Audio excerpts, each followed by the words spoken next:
अस्सलाम वालेकुम दोस्तों, कैसे हैं सब। उम्मीद है खैरियत से होंगे। तो दोस्तों, आज हम बात करेंगे एक ऐसी इमारत के बारे में कि जो बहुत पुरअसरार और नहायत दिलचस्पी की हामिल है। यहाँ तक कि बाज़ लोगों का मानना है कि इसे इंसानों से बाला किसी ऐसी मखलूक ने तामीर किया है जो इंसानों से बहुत ज़्यादा ज़हीन और काबिल थी। जी हाँ दोस्तों, आज हम बात करेंगे एहराम मिस्र के बारे में। आज इंतहाई जदीद टेक्नोलॉजीज़ के बावजूद साइंस इन एहराम की नकल नहीं कर सकती। सिर्फ इतना ही कहा जा सकता है कि ये एहराम 2405 कबल मसीह के लगभग तमीर हुए। एहराम मिस्र को मज़ीद समझने के लिए 13 इंटरेस्टिंग फैक्ट्स बताऊंगा जिसके बारे में कम लोग जानते हैं। वीडियो को एंड तक देखें और मेरे यूट्यूब चैनल को सब्सक्राइब करें ताकि इसी तरह हिस्ट्री से मुतल्लिक आपके नॉलेज में इजाफ़ा होता रहे। तो चलिए दोस्तों, वीडियो शुरू करते हैं। नंबर 1, ये नज़रिया कि जिसका तज़किरा एक यूनानी मौरख़ ने किया था, मिस्र के एहराम ग़ुलामों ने तामीर किए थे। हकीकत यह है कि बहुत से हुनरमंद कारीगर इस अजूबे की तामीर में शामिल हुए थे। तहकीकी जायज़ों से पता चलता है मज़दूरों को अच्छी तरह खिलाया पिलाया गया और अच्छा खासा मुआवजा भी दिया गया और उन्हें खूब इज़्ज़त से नवाजा गया। इनमें से तामीर के दौरान हलाक होने वालों को इज़्ज़त की अलामत के तौर पर फ़िरऔन की आखिरी आरामगाह के साथ ही दफन कर दिया गया। नंबर 2, क्या आप 50 टन पत्थर के ब्लॉक का तसव्वुर कर सकते हैं? कहा जाता है कि ये एहराम 20 लाख से ज़्यादा ईंटों से तामीर किए गए थे जिनका वज़न 2 से 50 टन के दरमियान था। आर्कियोलॉजिस्ट इस बात से हैरान हैं कि इन्हें उस दौर में कैसे ले जाया गया होगा और किस तरह इन्हें उठाकर अपनी जगह पर रखा गया होगा, जबकि तब ना कोई टेक्नोलॉजी और ना ही कोई भारी मशीनरीज थी। नंबर 3, स्फिंक्स एक कदीम मिस्री ख्याली कहानी है जिसमें शेर का जिस्म और इंसानी सर होता है। मिस्र में स्फिंक्स को मिस्री कब्रों और मंदिरों के रूहानी तहफ़्फ़ुज़ के लिए तामीर किया जाता था। सबसे मशहूर स्फिंक्स द ग्रेट पिरामिड के सामने इसकी हिफाजत के लिए बनाया गया था, जिसे द ग्रेट स्फिंक्स भी कहा जाता है। ये 73 मीटर लंबा, 6 मीटर चौड़ा और 20 मीटर ऊंचा है। सिर्फ इसकी आंखें ही 2 मीटर लंबी हैं। नंबर 4, एहराम मिस्र कभी सूरज की रोशनी में चमकते भी थे। इन्हें चमकते हुए चूने के पत्थरों की केसिंग के साथ पॉलिश किया गया था जो वक्त के साथ साथ इनसे गिर गए। इस तरह अब आप चमकती सतह को नहीं देख सकते।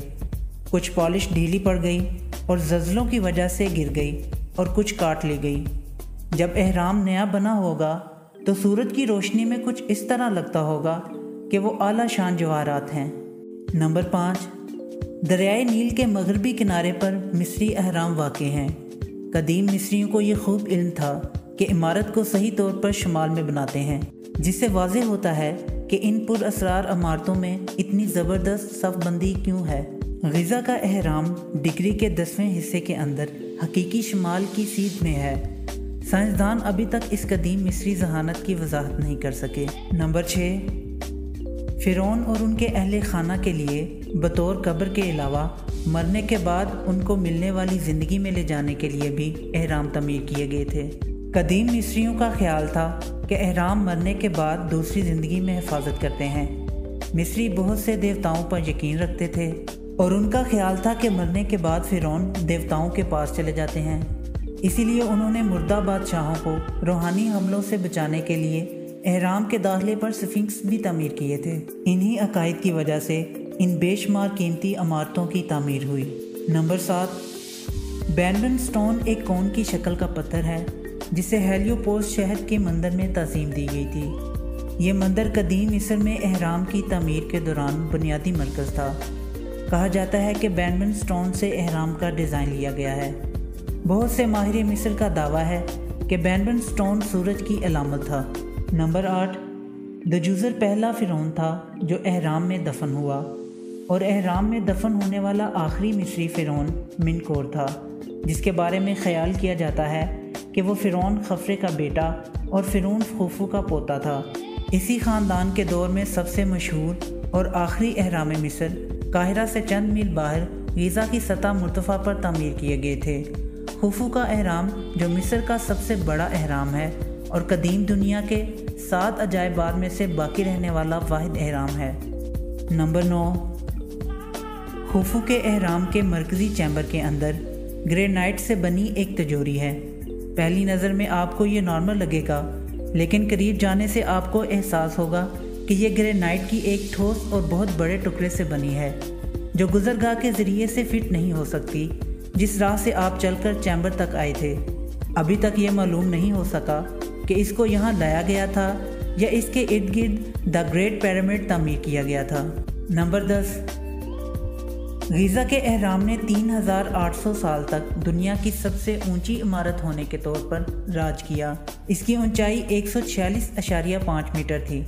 फिर इसकी जगह लिंकन कैथेड्रल ने ले ली, जो 1300 ईस्वी में 160 मीटर की बुलंद इमारत बनी। कटाव और सबसे ऊपरी पत्थर की अदम मौजूदगी के बाद एहराम की मौजूदा ऊंचाई 138.8 मीटर है। नंबर 11, सबसे पहले तो कदीम एयर कंडीशनिंग को सलाम कहना चाहिए। हर वक्त बदलते हुए दर्जा हरारत के बावजूद भी इन पुरअसरार एहराम के अंदर दर्जा हरारत कभी 20 डिग्री सेंटीग्रेड से आगे नहीं बढ़ सका। मिस्र एक ऐसी सरजमीन है जिसे दिन में इंतहाई सख्त गर्म दर्जा हरारत का सामना करना पड़ता है, लेकिन इससे एहराम के अंदर का दर्जा हरारत कभी मुतासर नहीं हुआ। कदीम मिस्री इस हाई टेक डिज़ाइन को हासिल करने में कैसे कामयाब हुए, इसका अभी तक पता नहीं चल सका। नंबर 12, इंसान को वक्त का खौफ है और वक्त एहराम से डरता है। ये एक अरबी कहावत है जो साबित करती है कि ज़मीन पर वाकई एहराम बहुत पुराने हैं। जगह जगह ब्लॉक्स को ठीक करने के लिए इस्तेमाल होने वाला गारा एहराम मिस्र के इतने तवील अरसे तक कायम रहने की वजह हो सकता है। साइंसदानों ने इस्तेमाल होने वाले गारे का बार बार तजुर्बा किया, वो फिर भी इसके अज्जा का अंदाज़ा ना लगा सके। इस गारे का तकरीबन 50 लाख टन इन हाथी जितनी भारी ईंटों को एक साथ मिलाने के लिए इस्तेमाल किया गया था। नंबर 13, क्या आप जानते हैं कि एक ही दरवाजे का वज़न 20 टन हो सकता है? गीज़ा के एहराम का दरवाज़ा, जिसका वज़न 20 टन है, दरवाज़ा बहुत अच्छी तरह मुतवाज़िन है कि आप इसे अंदर से एक हाथ से भी खोल सकते हैं। इस दरवाजे को इस तरह फिट किया गया है कि आप बता नहीं सकेंगे कि इस जगह कोई दरवाज़ा भी है कि नहीं। तो दोस्तों, ये थी हमारी आज की वीडियो। अगर वीडियो पसंद आई हो तो लाइक करें और मेरे YouTube चैनल को सब्सक्राइब करें। फिर मिलते हैं एक नई वीडियो के साथ। तब तक के लिए इजाज़त दें। अल्लाह हाफिज़।